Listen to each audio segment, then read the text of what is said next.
I think from a starting point, it was a transparency thing. It was a best practice thing. It was something that you look around the landscape of the cities that are leading edge in data and in innovation. They were all at that point.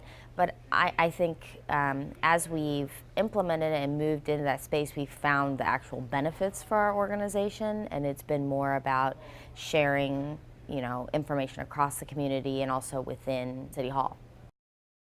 The opportunity actually to share data across government is a huge opportunity for us. We didn't even really recognize the limitations that we had until we had a platform that we could share. And those were really some of our first consumers of the data were other city departments who hadn't had access to regular access, easy access to data from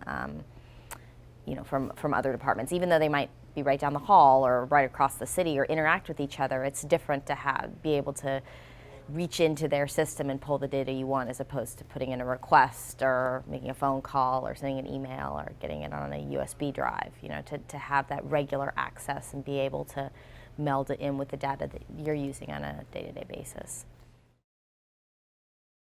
Being data-driven doesn't just mean being data-driven at the highest level or even the middle level. It's about pushing that all the way down to the front line and to citizens. And I think a good example for us comes with our 311 data, which was one of our first data sets we pursued and automated and pushed out.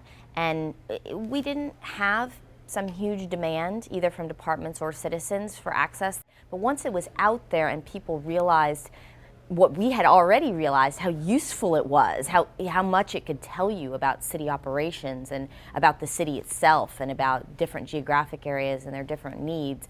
We've seen people coming back to it time and time again as something that they're using to advocate for resources in a certain area or to focus on a service level in a particular city service area and starting from the data instead of seeking it out after the fact.